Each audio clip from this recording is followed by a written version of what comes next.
मोहब्बत के मौसम बदल ना सके, हाल दिल के संभाले संभल ना सके, रोग ऐसन भइल बा बताई का हम, मन के महफिल से मस्ती निकल ना सके। गजब के रोग जवानी में दे गई अखियाँ।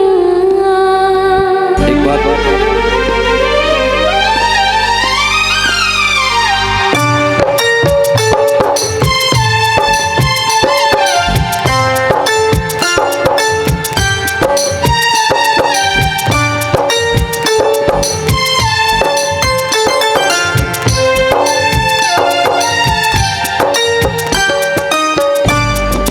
गजब के रोग जवानी में दे गई लखिया।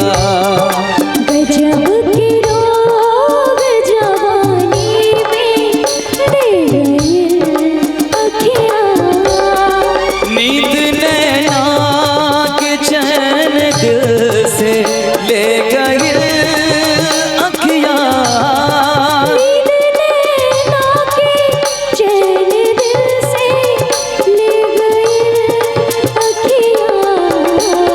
गजब के रोग जवानी में दे गई अखियाँ। गजब के रोग जवानी में दे गई अखियाँ।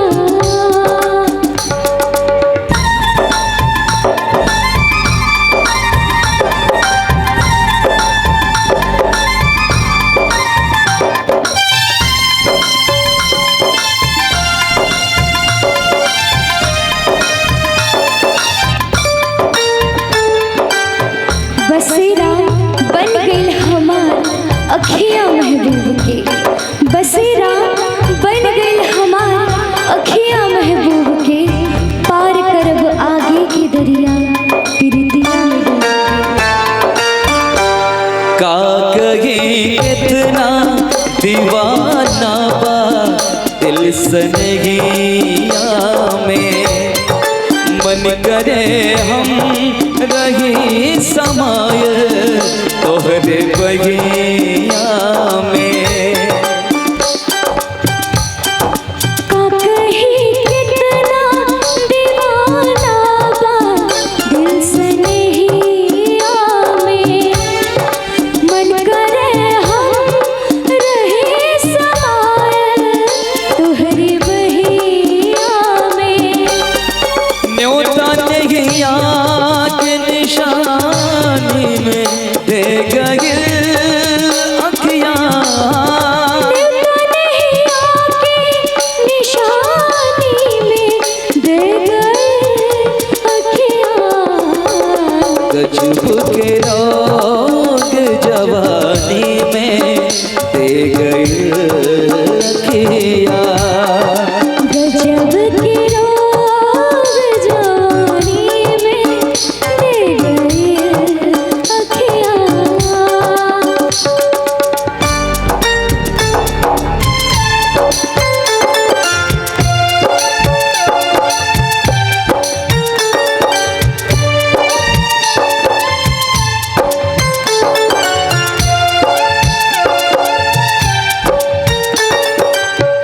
तोहके दिल में राखब दिल के अरमान बना के, तोहके दिल में राखब दिल के अरमान बना के, जान जबले रही कसम से तोहके जान बना के।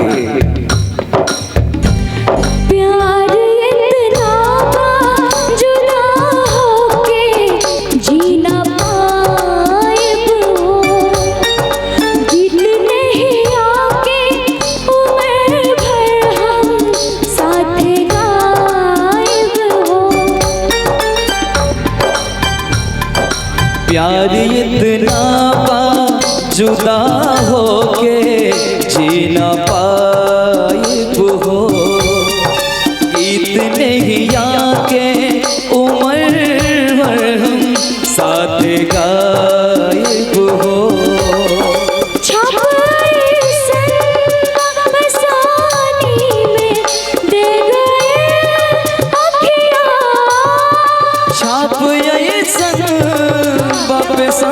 जवानी में दे गए अखियाँ, गजब के रोग जवानी में दे गए अखियाँ, गजब के रोग जवानी में दे गए अखियाँ।